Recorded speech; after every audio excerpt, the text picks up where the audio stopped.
Magic and Mystery in Tibet by Alexandra David-Neel. Chapter 3. A famous Tibetan monastery.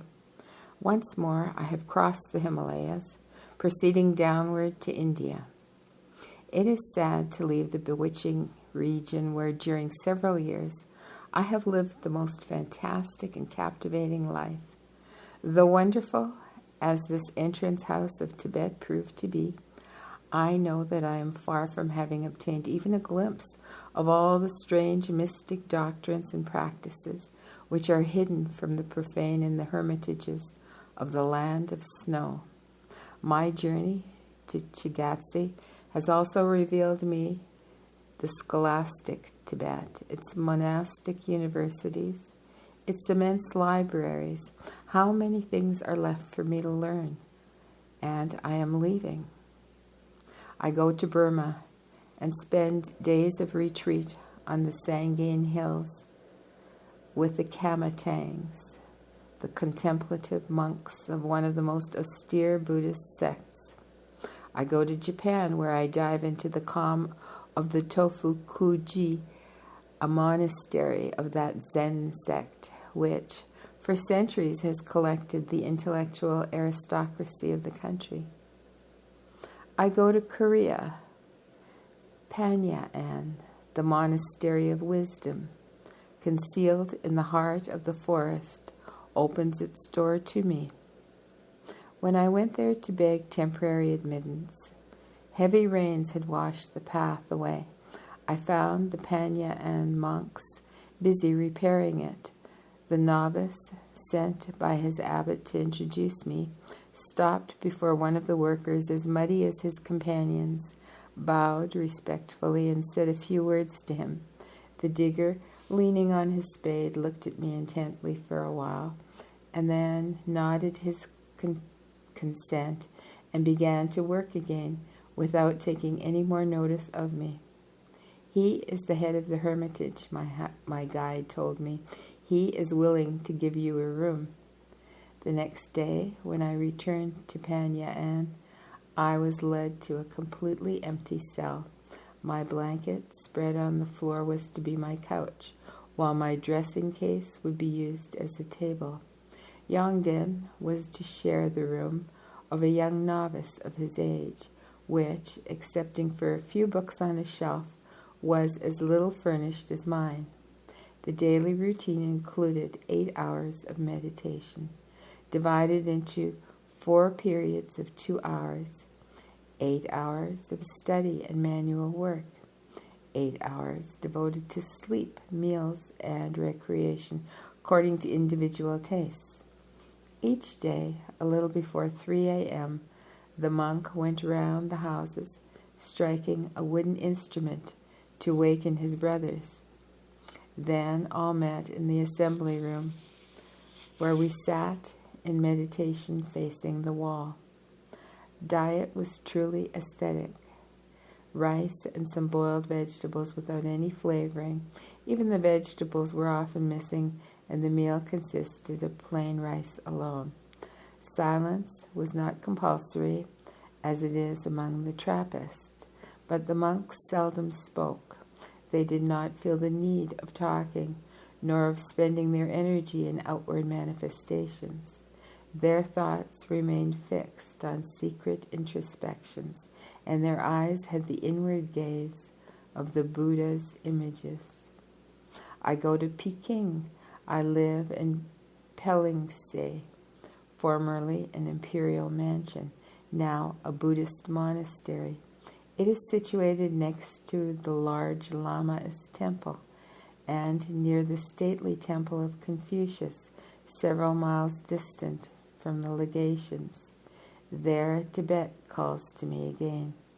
For years I have dreamt of faraway Kumbum without having dared hope I would ever get there. Yet the journey is decided.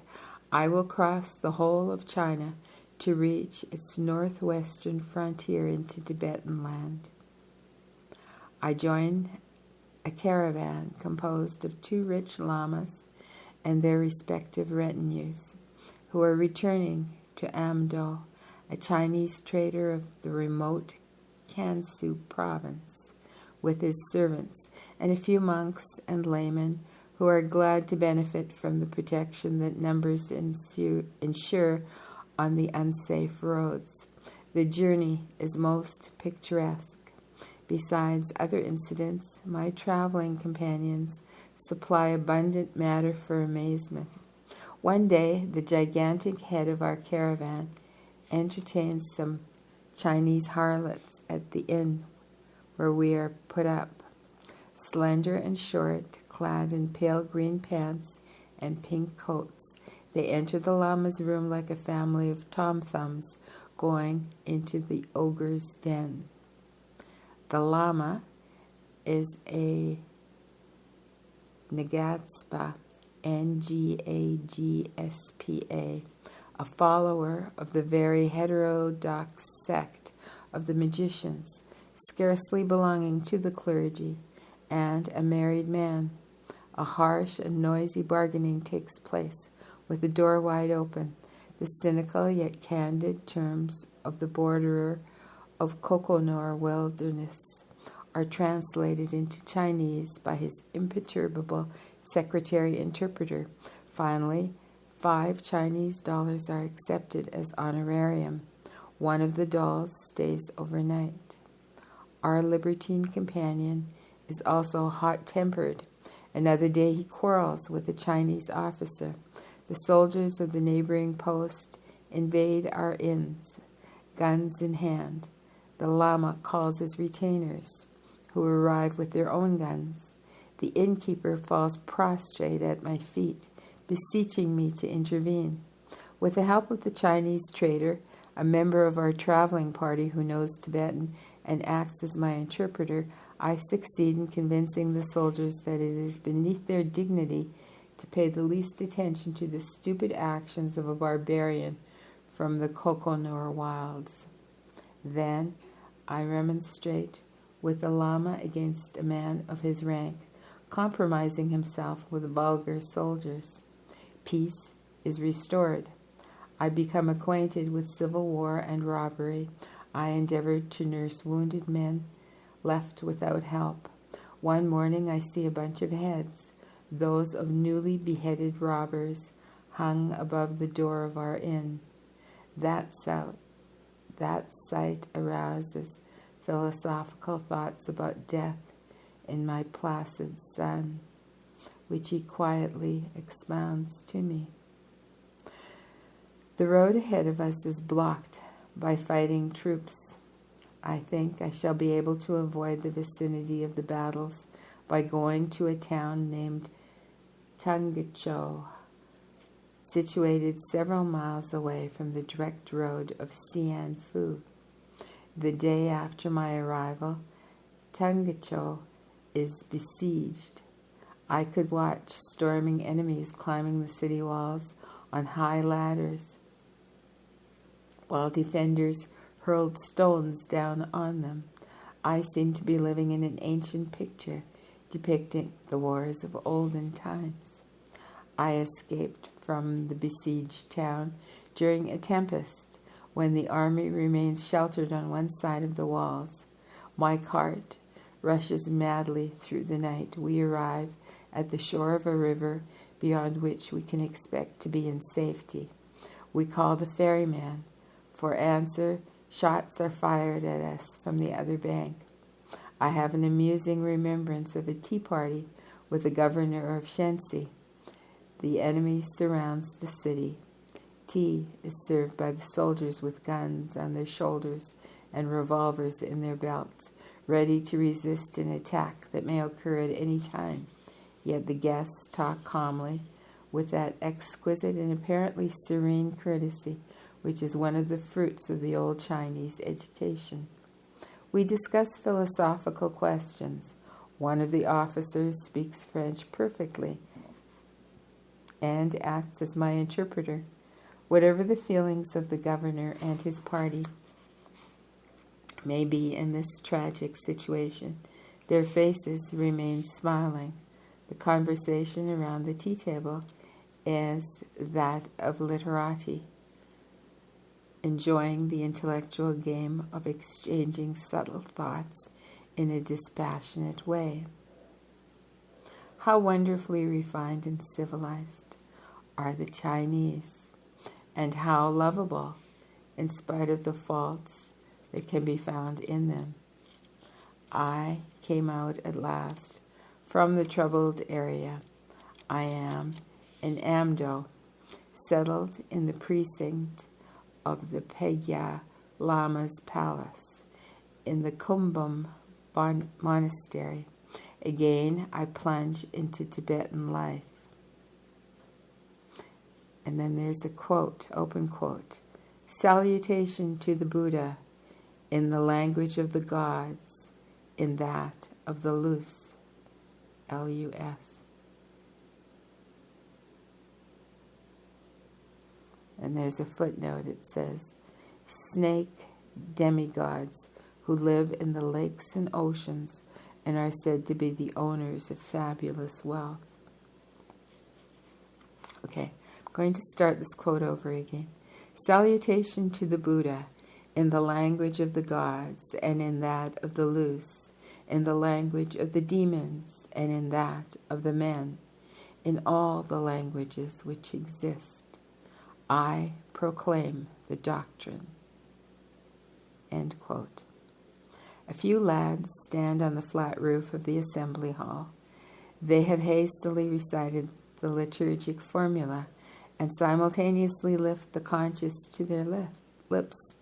Each of them take turn at breathing while his companions continue to blow, and so it is produced an uninterrupted bellowing whose sonorous waves, rising and falling in successive crescendi and diminuendi, spread over the still sleeping monastery. Above the peristyle of the hall, the young novices wrapped in clerical toga are silhouetted on the bright starry sky like a row of unearthly dark beings who have alighted to call the dead from their slumbers. And truly the silent Gampa, with its many low-roofed, whitewashed houses, appears in the night as a vast necropolis. The musical summons dies away. Moving lights appear through the windows of the princely garbhas, and noises arise from the tashas, squatting around them. And there's a footnote here. Garbhas means Grand Lama's mansions. And tashas means houses of ordinary monks. So I'm going to read that last sentence again. The musical summons dies away. Moving lights appear through the windows of the princely garbhas, and noises arise from the tashas, squatting around them. Doors open, a hurried stamping of feet is heard in all the streets and avenues of the monastic city. The lamas are going to the morning assembly. As they reach the precincts of the hall, the sky grows pale and day breaks, taking off their felt boots, which they leave outside, piled here and there. Each of them hastens towards his place. In large monasteries, the gathering monks number several thousands. A strange, shabby, ill-smelling crew, offering a strange contrast to the sumptuousness of the gold brocade vests worn by the dignitaries and by the jeweled cloak and rod of the office of the Dzongchen Shalgnung, the electric ruler of the Gampa. I'm going to spell that, the office of the Dzongchen Shalgnung. Okay. TSOGSCHENSALNGO. Hanging from the high ceiling from the galleries and against the tall pillars, scrolls of painting show countless Buddhas and deities, while a host of other worthies, saints, gods, and demons may be vaguely discerned on the frescoes which decorate the walls of the dark edifice. At the bottom of the hall, behind rows of butter lamps, shine softly the gilded images of the former Grand Lamas and the massive silver and gold reliquaries which contain their ashes or mummified bodies. A mystic atmosphere envelops men and things, veiling all vulgar details, idealizing the attitudes and the faces. Whatever knowledge one may have acquired regarding shortcomings of many of the monks assembled here, the sight of the assembly itself is most impressive. Now everyone is seated cross-legged, motionless, the lamas and officials on their thrones whose heights vary according to their rank, and the common ecclesiastic folk on long benches nearly on the level of the floor.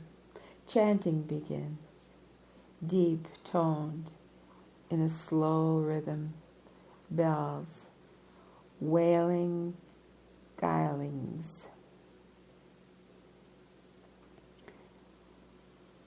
thundering ragdong, tiny drums and big drums on which the cadence is beaten at times accompany the psalmody. Now again, there are a couple of footnotes here. Guilings, Gyalings, a musical instrument like a hautboy, Hautboy. Ragdong, Ragdong, is a kind of huge Tibetan trumpet.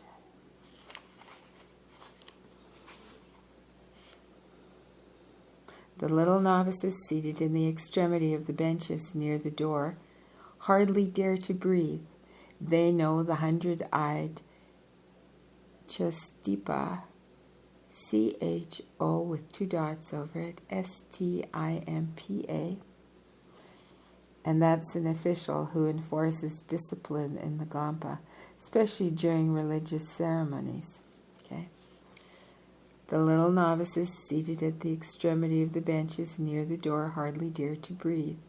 They know the 100-eyed Chastimpa soon detects any chatting or playful gestures, and fear-inspiring are the rod and whip that are hung at hand next his high seat.